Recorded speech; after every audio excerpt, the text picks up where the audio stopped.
I'd like to call the January Board of Education meeting to order. Please stand for the Pledge of Allegiance.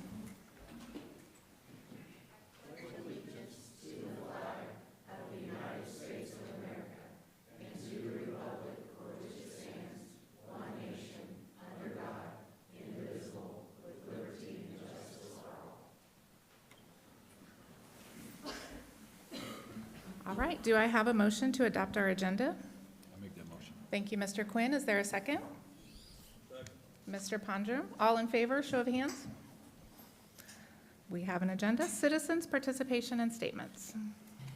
Thank you, Madam President. We had no requests for citizens' participation per Board Policy BDDH. All right, citizens' update, our military liaison update. She is unable to be with us this evening. Next up, district announcements. Thank you, Madam President. First, I'd just like to take a moment to welcome our Waynesville Career Center staff. If you all could stand up, please, so we can see where you are. Yeah. We look forward to hearing more about you later in the spotlight, but also just want to say I've spent a couple days in your building shadowing staff at the Career Center, and I always come back so happy and energized. The Career Center has such a great culture. They do such great things for kids, and we also always enjoy your student leadership team as well. So happy to have you with us tonight, and thank you for all that you do. The Waynesville R6 schools have been recognized among the 26 best elementary, middle, and high schools by USA News and World Report. Rankings are based on performance data from the 23-24 academic year, and we look forward to celebrating those schools here later in a bit. We have a JROTC drill meet January 24th at the high school.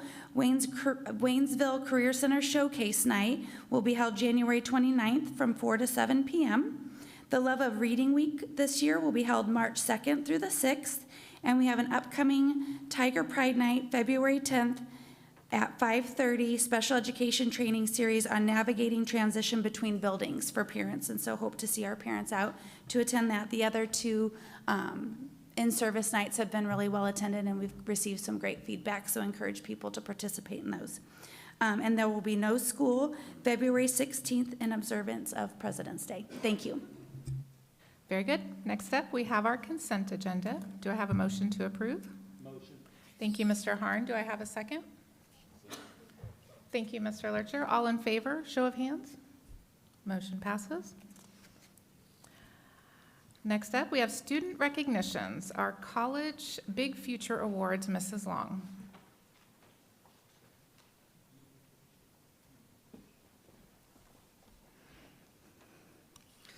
Thank you so much for this opportunity to recognize a number of our students who earned these national awards. Mr. Vernon's going to help me with these certificates.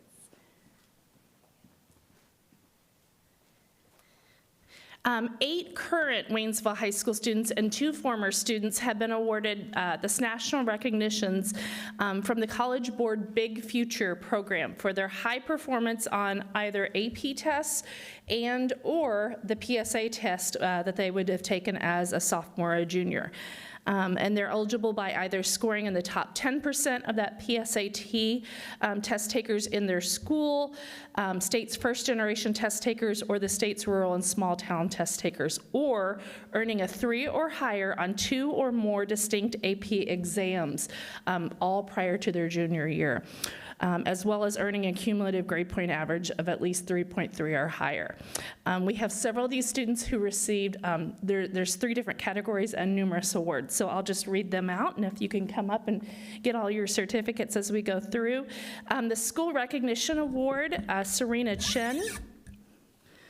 And we do have a couple of these students I know are gone. We've got several activities going on. As you know, they're always really busy and a lot of activities as well tonight. Vung Sin, Caden Crone, Keegan Graves, Brooklyn Lurcher, and Carson Sutphin. And then in addition to that award, Caden, Brooklyn, and Carson also received the Rural and Small Town Recognition Award.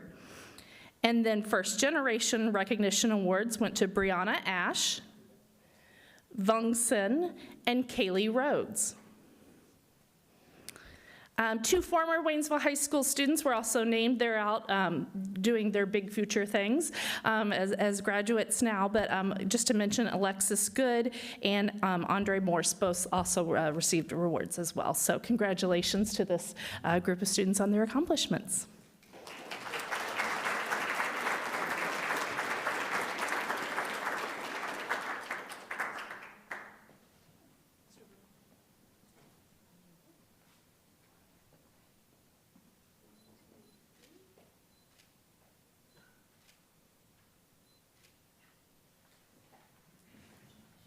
Congratulations, students. Now we're ready for our Spotlight on Education, the Waynesville Career Center with Mr. Callis.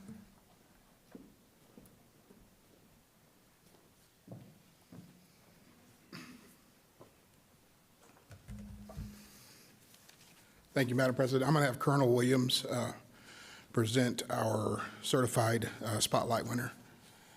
And that means that person has to come out of the trailer downstairs.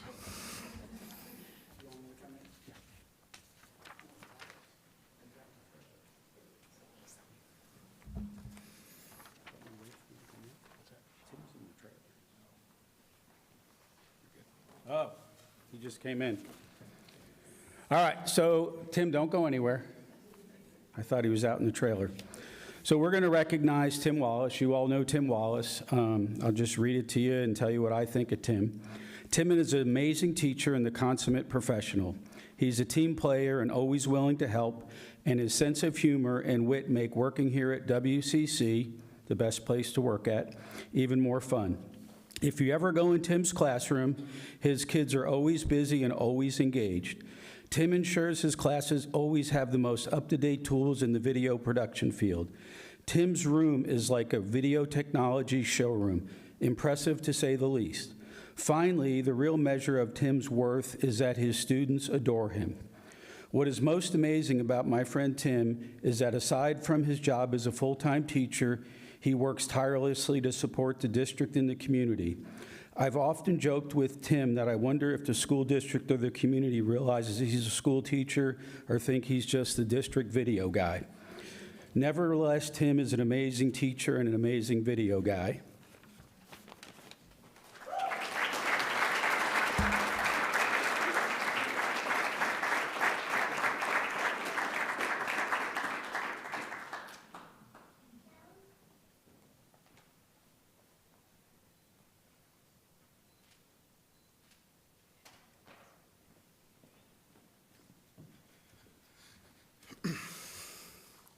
So it's my pleasure to announce our classified Spotlight winner, and that goes to Beverly Zadrovich, better known as Z, at the Waynesville Career Center. Z is going into her well-deserved retirement. She's been a fixture at WCC for more than 20 years. She's consistently been the glue that forms each and every day at WCC. When I came aboard with relatively limited knowledge of career and tech ed, she was able to keep the things I needed to focus on in the front of me. She's been an asset and champion of career and technical education for many years. She sometimes is the first contact our sending schools make when they communicate with WCC. Z is who they associate all things Waynesville Career Center with. Congratulations on your well-deserved retirement. Z, you will be missed.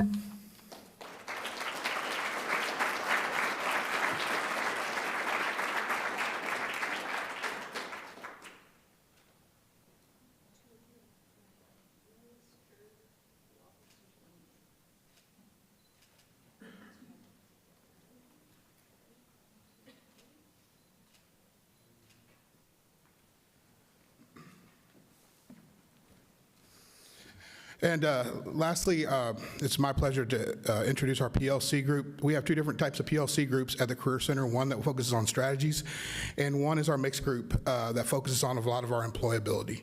And the group that I'm going to recognize is in the latter part of that. At the Career Center, we have two different groups for the PLC process. I would like to recognize Group 4 for their work on taking student deficiency from our employability rubric and honing in on growth areas to increase their employability scores by an average of 30%. This outstanding PLC group consists of Colonel Williams, Peggy Arnold, Donna Groves, Sandy Shelton, and Shawnee Hefton. If you'll come up.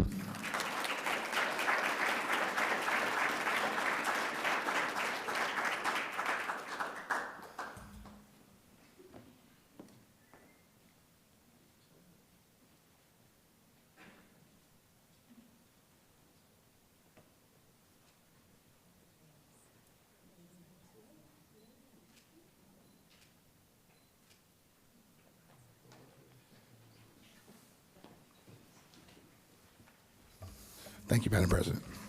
Thank you, Mr. Callis, and thank you to our Waynesville Career Center team. Next up, we have staff recognitions. Our Transportation Employee of the Month, Mr. Tronstad.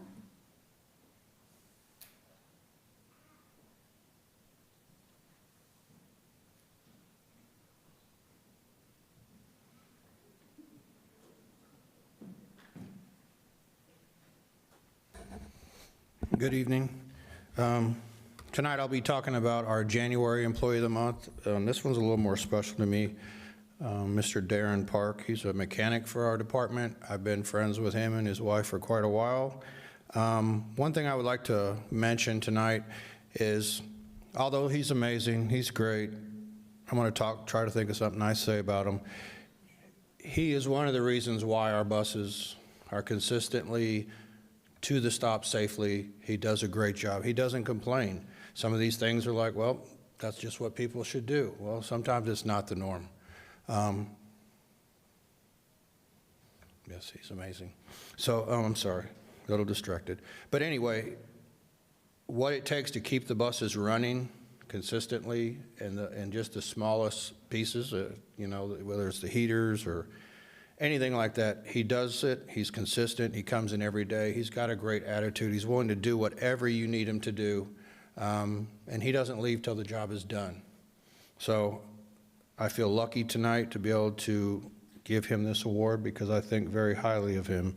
So I would like to thank Mr. Darren Park for choosing transportation to make a difference in students' lives and his coworkers.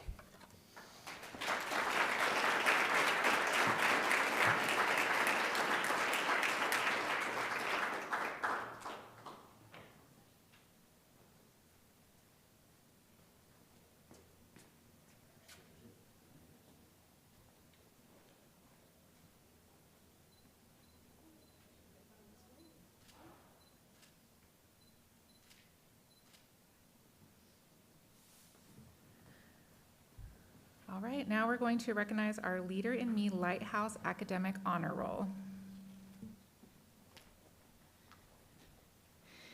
Thank you, Madam President. It's my pleasure to recognize some of our schools here. This award is something that we didn't even realize existed until several of our schools received it this year. This is an honor that the Leader in Me Lighthouse Academic Honor Roll is given by Franklin Covey in order to recognize Leader in Me schools that have already met the rigorous requirement and necessary to achieve and or maintain their Lighthouse certification and status, but also they go and they comb academic data for schools, and these schools have shown exemplary academic growth or proficiency as measured by state accountability standards. So they recognize them for that added layer of success. So tonight, please join me in recognizing Freedom Elementary.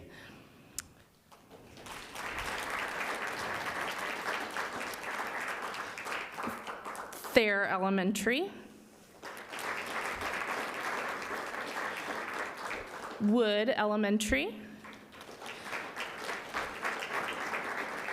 And Waynesville Middle School.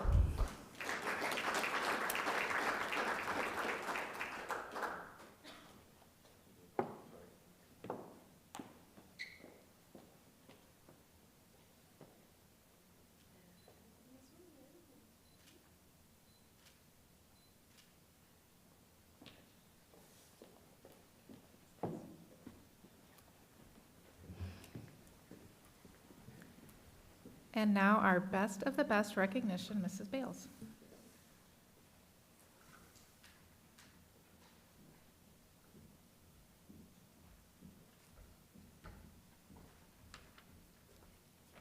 Thank you, Madam President. It is my honor and privilege to present our building administrators with their 26 Best of the Best recognitions.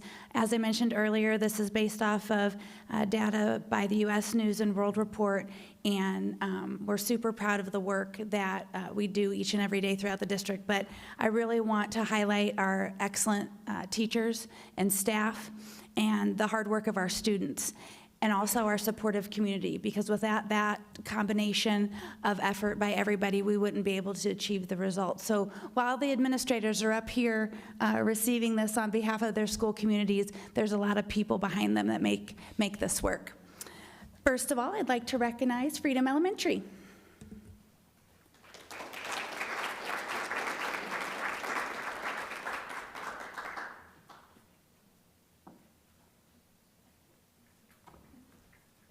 Partridge.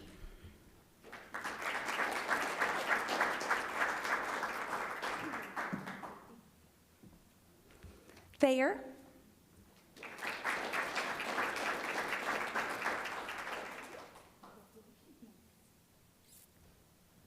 Wood.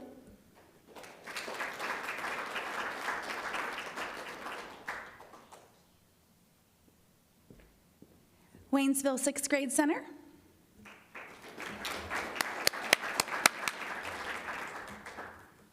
Waynesville Middle School.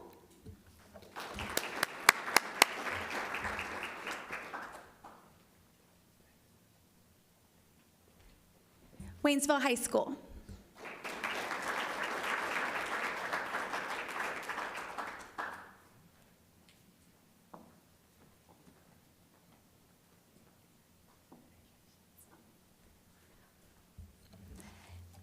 I just want to note that East Elementary narrowly missed the cutoff this year, but we expect to see them back based on their excellent 24-25 results.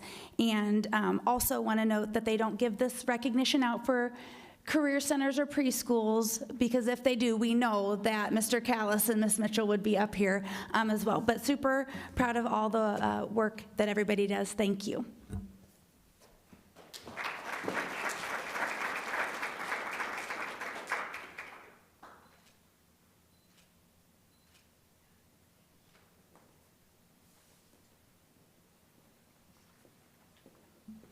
I know I speak for the board when I say congratulations, and we're proud of you, and thank you for what y'all do. Our community recognition, Dr. Goforth.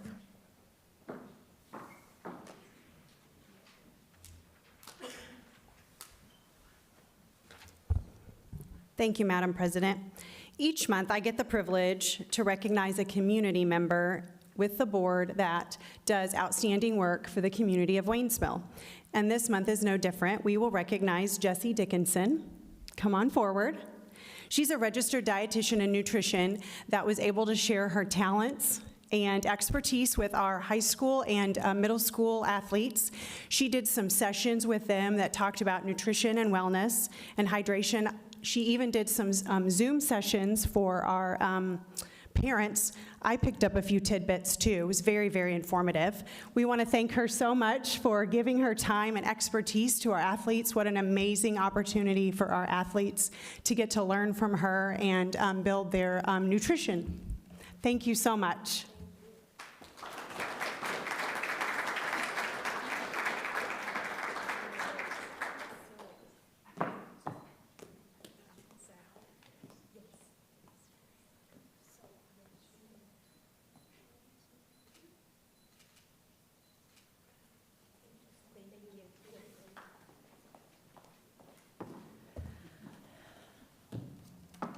Next up, we have discussion items. We have our mid-year star performance report. Mrs. Long and Mr. Henson.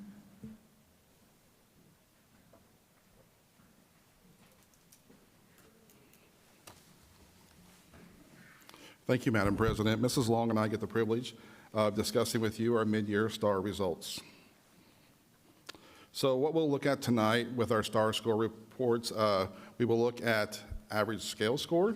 And the average scale score compares student performance over time and across grades. Basically, it's what a student knows. Then we will look at the percentage of students with 50 SGP or higher. SGP stands for Student Growth Percentile. It compares a student's growth to that of their academic peers nationwide.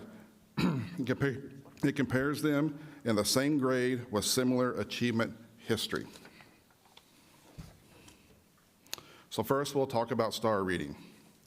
On the left is our scale score graph. Then on the right, you will see our SGP scale score. For kindergarten and first grade, in the area of reading, they test in early lit. When grades K through 10, they test in star reading. With the early lit, that test is for emerging or non-readers, whereas star reading is for those students who can read independently. When we look at SGP, we're going to look at the 24-25 as our baseline year. And then when we look at SGP or growth, we look from fall to winter, winter to spring, and then fall to spring. Where we really want to see that growth is when we look at fall to spring. So as you can see here with kindergarten early literacy, their scale score is going in the right direction. And then you'll see when it comes to their SGP, they're well above where they were at last school year. For first grade, the scale score is above where it was in previous years. And if you'll notice there at their growth chart, everything for this year is in red, the dots. So if you'll notice there on their growth, what they did when it came to the middle of the year, the winter to spring. So what happens in first grade, typically after a winter break, first graders typically take off, and that's when they really start becoming those independent readers. Second grade scale score is above prior years as well. Their SGP is starting slightly lower than last year, but it's still above 50% of students 50% of students still showed growth. So even though it's a little bit below, they're still at above 50%, which is really good. For third grade had a sharp gain when you look at their scale score. Their SGP is strong from the beginning of the year.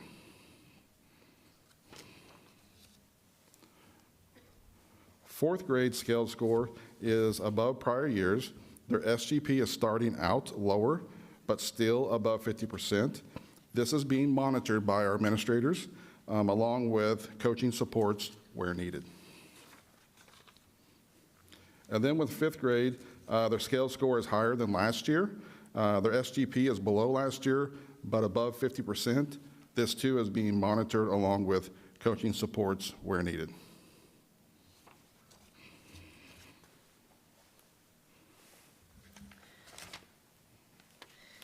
So similar to what Mr. Henson's described for the other grade levels, it reflects the same data for our secondary schools that take the STAR test as well.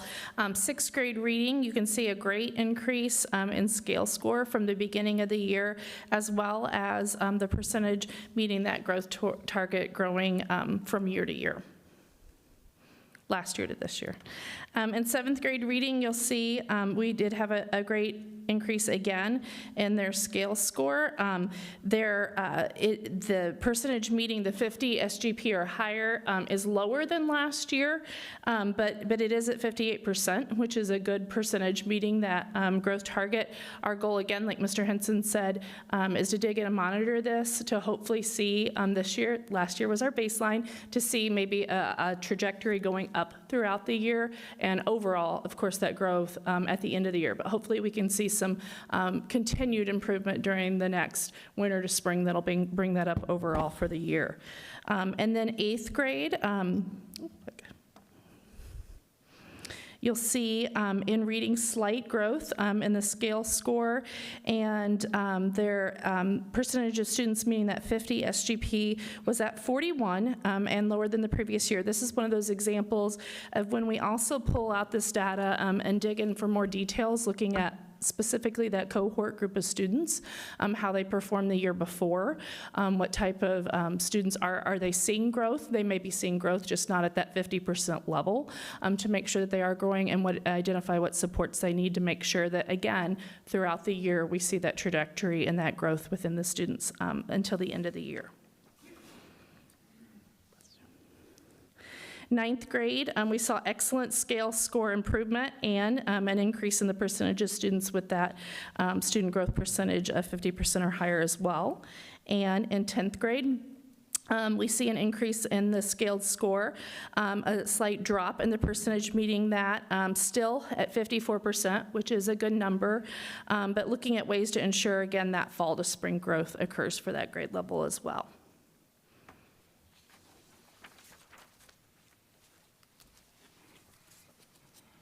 Okay, so next we will talk about STAR Math.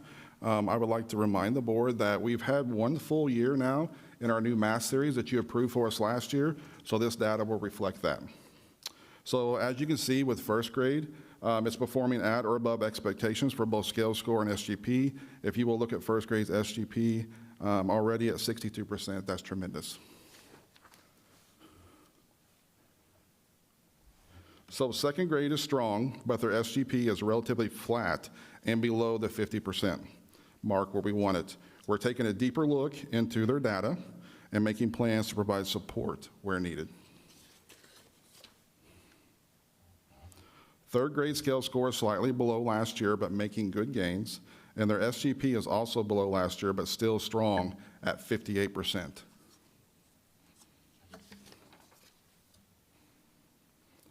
Fourth grade is performing at or above last year for both their scale score and their SGP.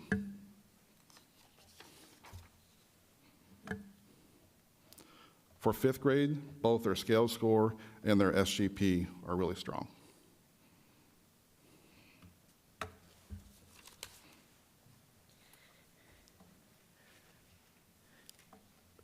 For sixth grade math, as you can see, there was great growth from the beginning of the year in their scale score, as well as strong growth and improvement in their SGP, even over last year, jumping up that high.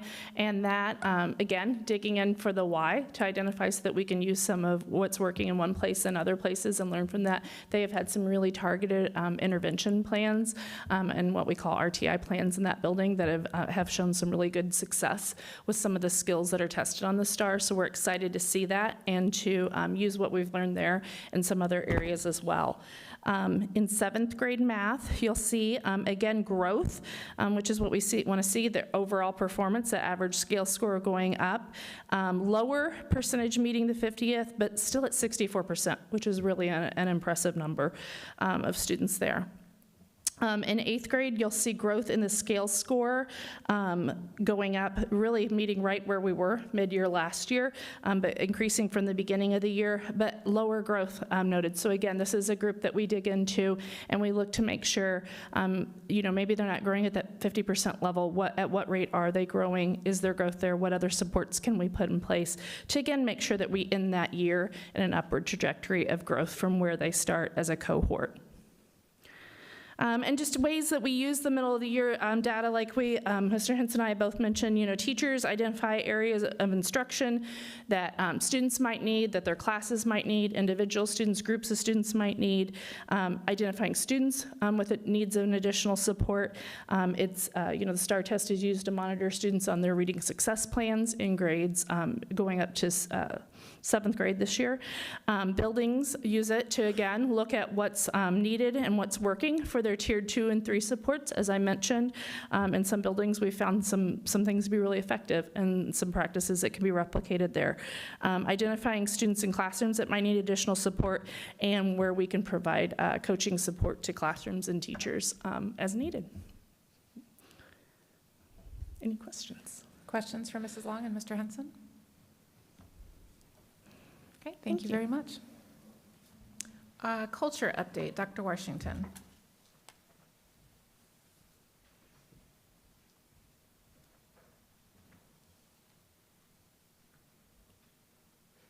Thank you, Madam President.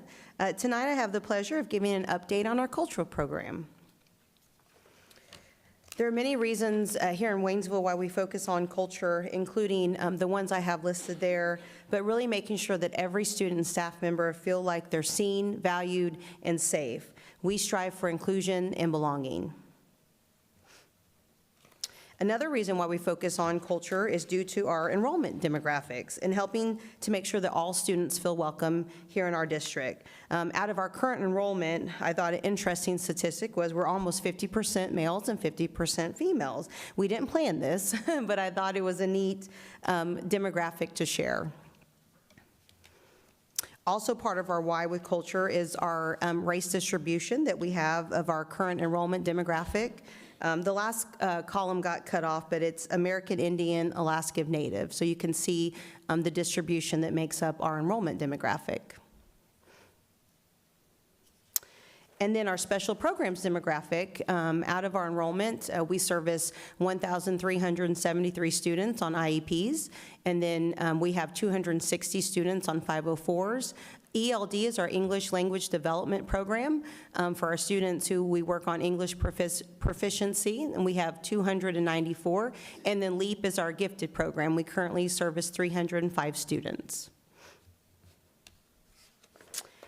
For our cultural teams, we have a district-level culture team that I have the privilege of overseeing. It makes up school board members, community members, paras, teachers, and students. We meet every month. And then every building has a building-level cultural team that works on our Leader in Me lessons, our board-approved cultural curriculum, and they do awareness activities. And also, there's a building representative who attends our district-level cultural team meeting. Every building, we have an assigned cultural facilitator. They attend our district meeting. They help with the building level team meetings. They facilitate our student lessons. They work with staff on lessons. They help administrators with monthly events. They help coordinate our district-wide events. And it is a stipend position, and we have a representative for every building in our district. I wanted to just revisit, I won't take a lot of time, but just our cultural lessons that we do every quarter. Just a quick recap of those. We have cultural teams, kindergarten through 12th, that we get together in the spring and go over Leader in Me curriculum and pull out lessons that we feel will be relevant for our students based off feedback from our students and staff. Then we typically get those board approved in July, and then we have them for the school year. So we've completed our quarter one, and as you can see, it's lessons all the way down to preschool through 12th grade that we looked at for quarter one. And then for quarter two, we also covered preschool through 12th grade. For the high school, they actually branched out and had some of our students present the lessons for 7 Habits of Highly Effective Teens.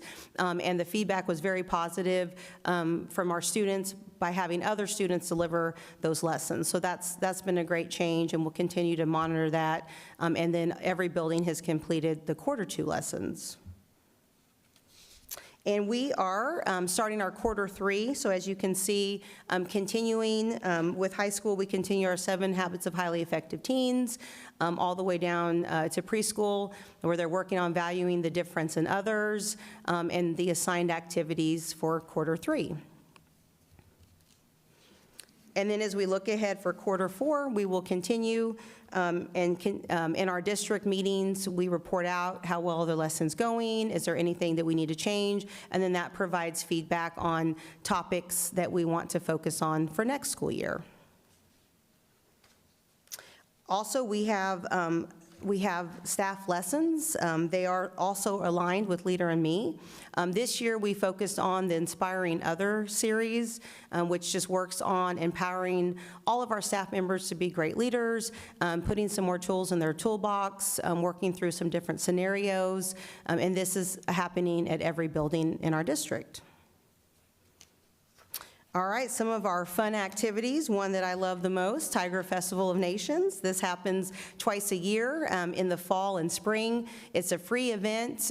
We have great community involvement, and we have hundreds of guests who come and take a trip around the world. They get to sample great food, learn about multiple countries, and many of our tables are student-led, and they get to present all the information. It's a great event, and we've had our fall one, and we are planning our spring one. Some of the other activities, our building cultural facilitators report out about building activities every month, and I'd love to show all of them. It'd be like 50 slides though, so for the sake of time, I just pulled out some of the different ones that our students have been involved with and some of our awareness activities throughout the buildings in our district.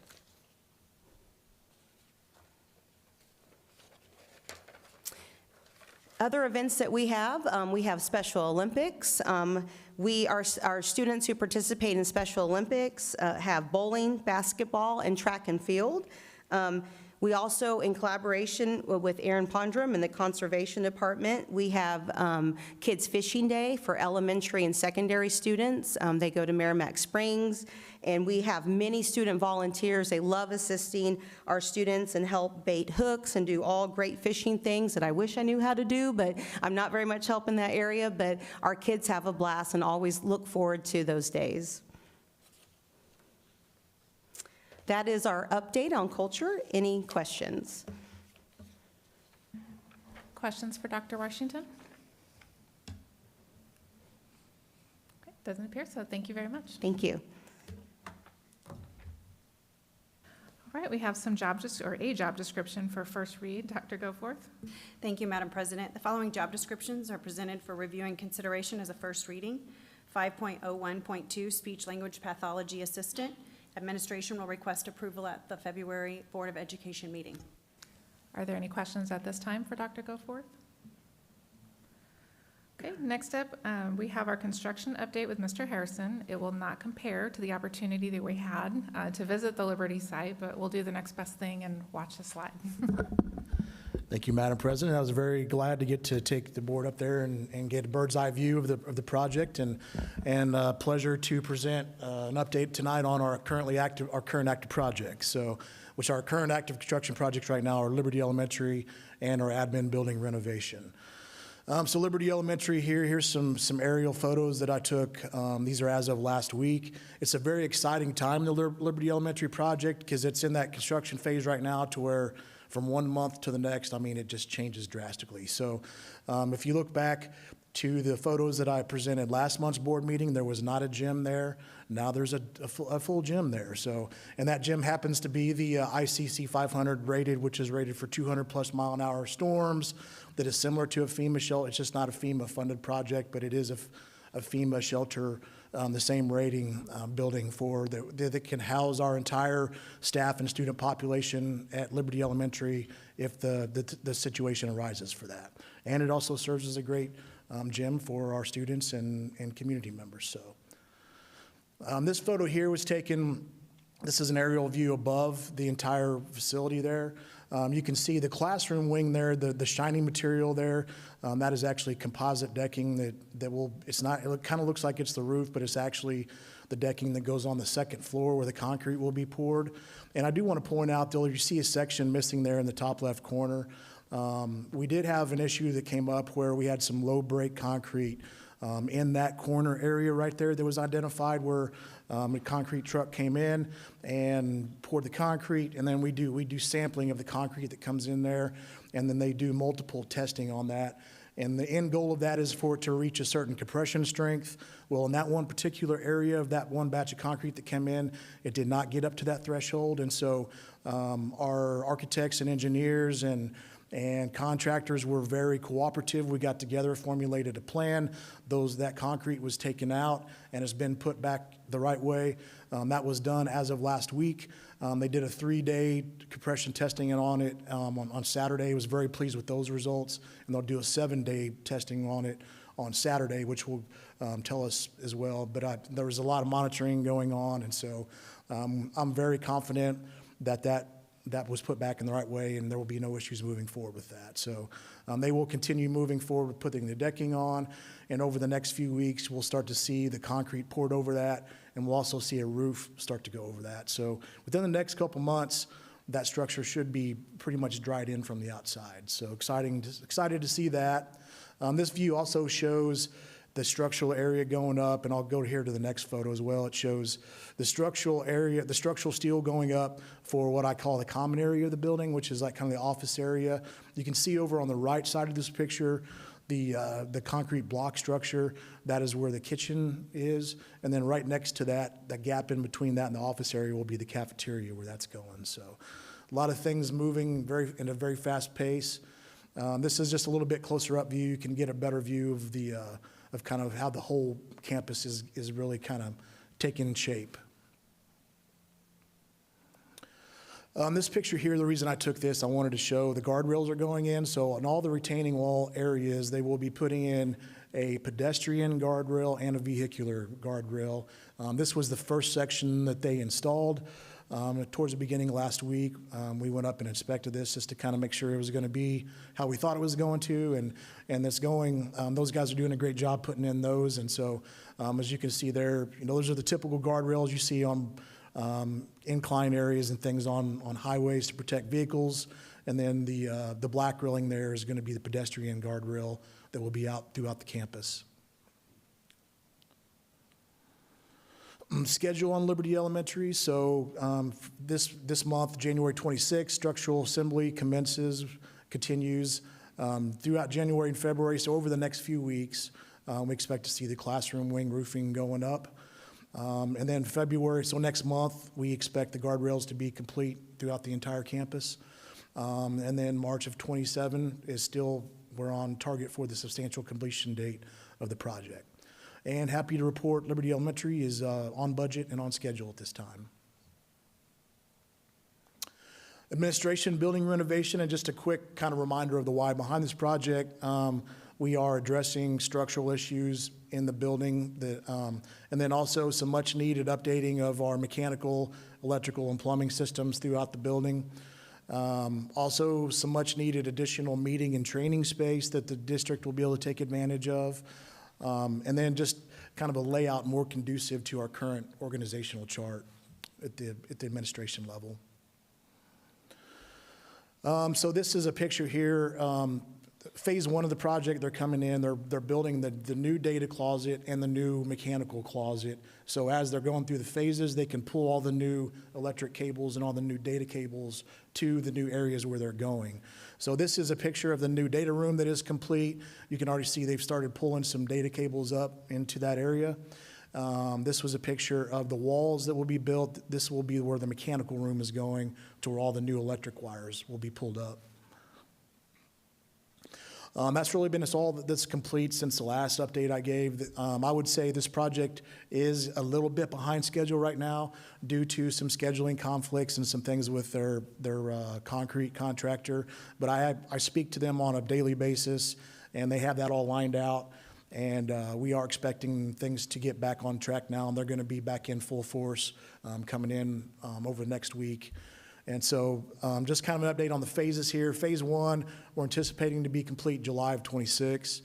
Phase two, November of 26, and then substantial completion date of the whole project, May of 2027. And then this project's on budget, and then I did kind of put a check there, or a dash instead of a check, just because of what I mentioned with the schedule. Overall, the overall project, they're still saying they're going to make up, and they will be on schedule just within our individual phases.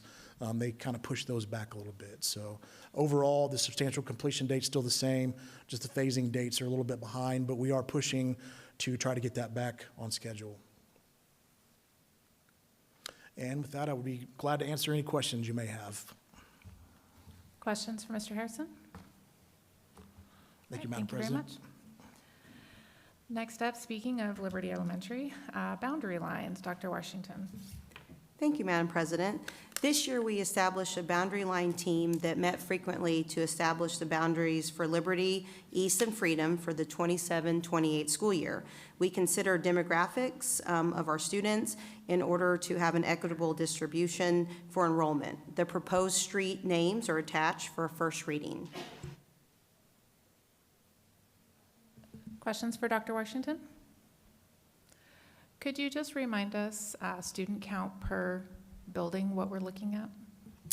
Yes, we estimated that it'd be around 650 for East and Freedom and around 450 for Liberty, based off like current numbers. Sure, thank you. Any other questions for Dr. Washington? Okay, next up, we have our action items. We have budget revision, Mr. Harrison.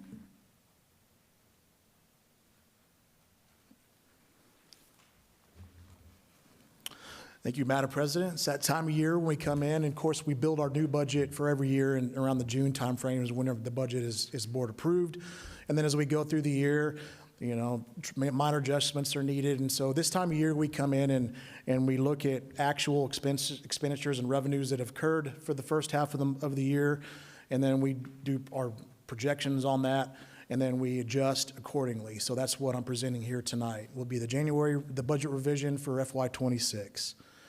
As we go through that process, our goals are to support the district's vision and mission, maintain competitive salary schedules, maintain a quality employee benefit package, plan for the future with consideration of student needs and student population in mind, making sure our students are taken care of, and then address current facility needs.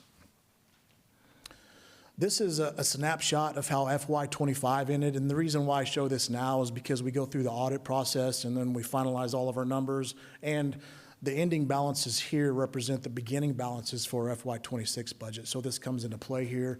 So as you can see here from an operational standpoint, which is our incidental and teachers fund, we started the year back in July of 24 with around $24.1 million in our operational balance.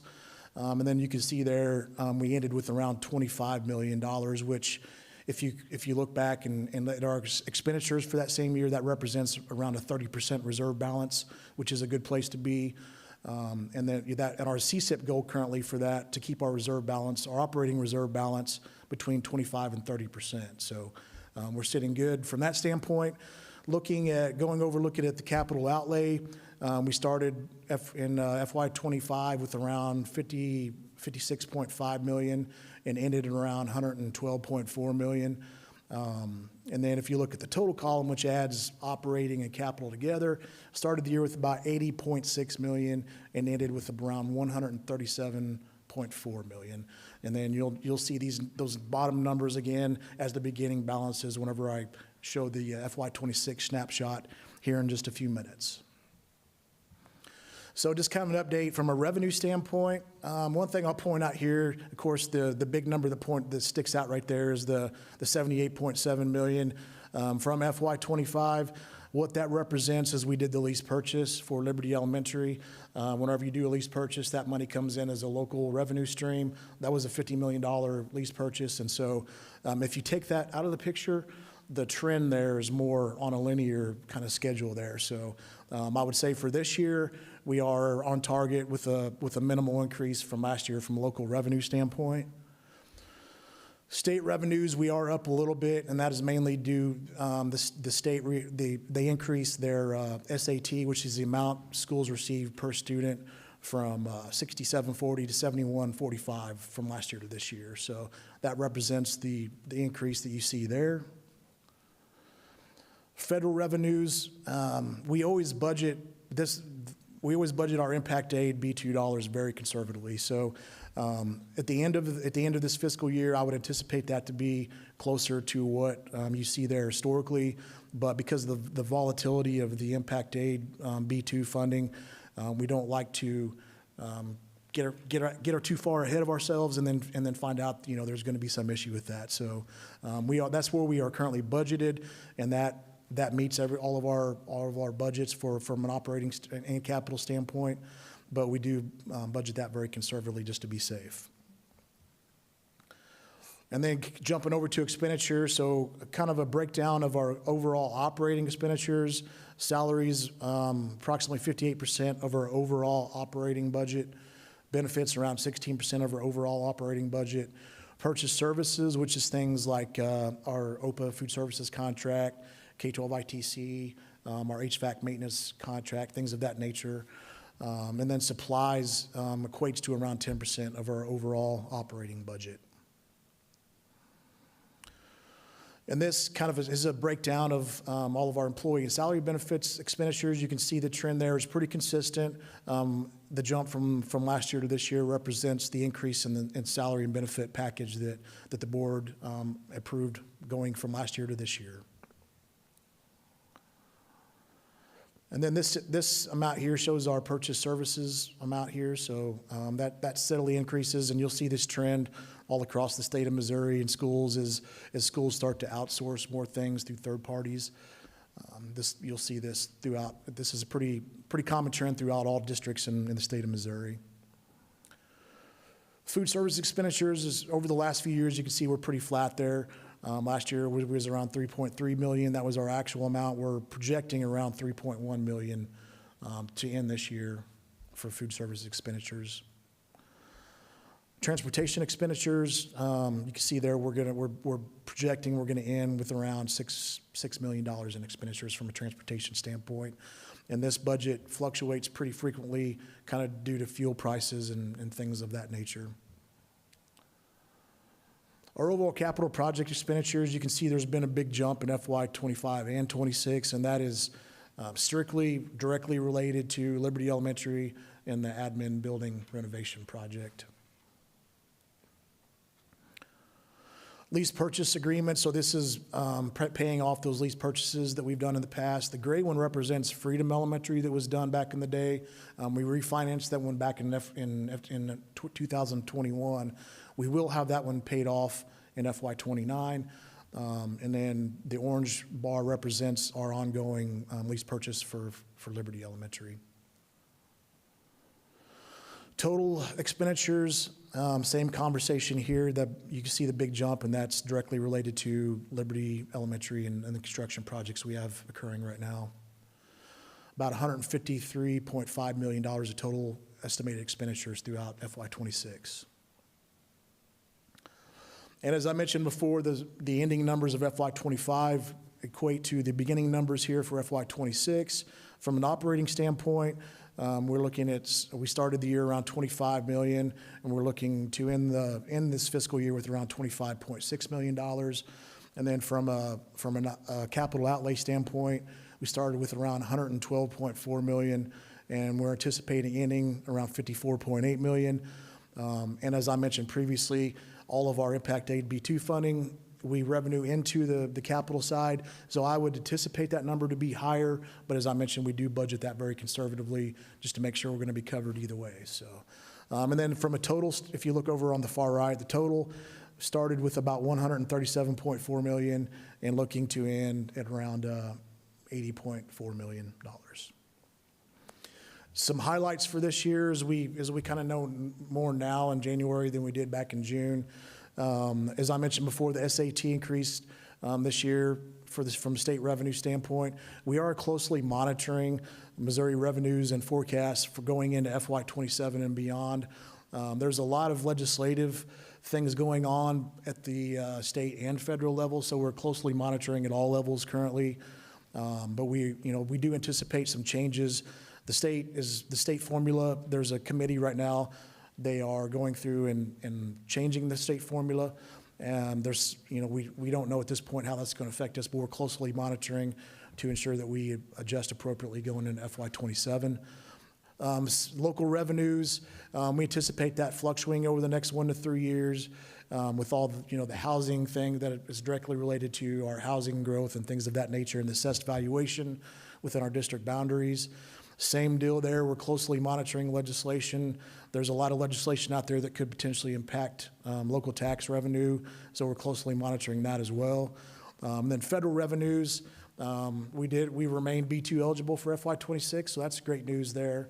And that's directly big thank you to all of our community members and voters who continue to support the district. And with Proposition 2 that was passed, that just ensured that continues to happen. So I want to thank our patrons for that. Title and special education did take a drastic cut this year. I'm sure you guys have seen on the news, the Department of Education is being disbanded, and along with that, there are some cuts that came with that. So we did experience a pretty significant cut for title and special education money. And then we are also closely monitoring impact aid revenues. Don't anticipate much of a cut from a dollar standpoint, but they did move the impact aid department from the Department of Education to Department of Labor. So we are closely watching that to make sure that we do everything we can to make sure those revenues continue to come in. And with that, I'd be glad to answer any questions. Questions for Mr. Harrison? It doesn't Thank you. seem so. Thank you. All right. If there are no questions, I would entertain a motion to approve the budget revision as presented. Thank you, Mr. Anderson. Do I have a second? Second. Thank you, Mr. Pondrum. All in favor, show of hands. Motion passes. Next up, our 2026 summer school proposal, second read. Mr. Henson. Thank you, Madam President. Administration asks for approval of the 2026 summer school proposal. The kids everywhere boo. but it is a wonderful opportunity. If there are no questions for Mr. Henson, I would entertain a motion to approve the 2026 summer school proposal as presented. I'll make that motion. Thank you, Mr. Keeling. Second? Second. I think we're going to give that to Mr. Harn. All in favor, show of hands. Motion passes. Course description update, second read. Mrs. Long. Madam President, attached are recommended changes and additions to the Waynesville High School and Career Center course description book presented for your approval. If approved, these changes will become effective with the 2026-2027 school year. Administration's asking for approval of these recommendations at this time. If there are no questions for Mrs. Long, I would entertain a motion to approve the course description updates as presented. Thank you, Mr. Lercher. Second? Thank you, Mr. Keeling. All in favor, show of hands. Motion passes. Job description, second read. Dr. Goforth. Thank you, Madam President. Attached for board consideration and adoption are the following job descriptions: 4.13.3 Secretary Perimeter Center, 4.13.2 Food Service Maintenance Secretary. Motion to approve the job description revisions as presented. Okay, if there are no questions for Dr. Goforth, I would entertain that motion to approve those job descriptions. Thank you, Mr. Anderson. Do I have a second? Thank you, Mr. Quinn. All in favor, show of hands. Motion passes. Annual school board election ballot, Mrs. Bales. Thank you, Madam President. The final date to file for the Board of Education candidacy was December 30th, 2025 at 5:00 p.m. The proposed ballot is presented to the board to approve. 4 candidates running for 3 seats. They are Lane Lercher, Mike Rawlings, Richard Oxendine, and Andy Anderson. Okay, thank you to those who have thrown their hat into the ring to serve. I would entertain a motion to approve the election ballot as presented.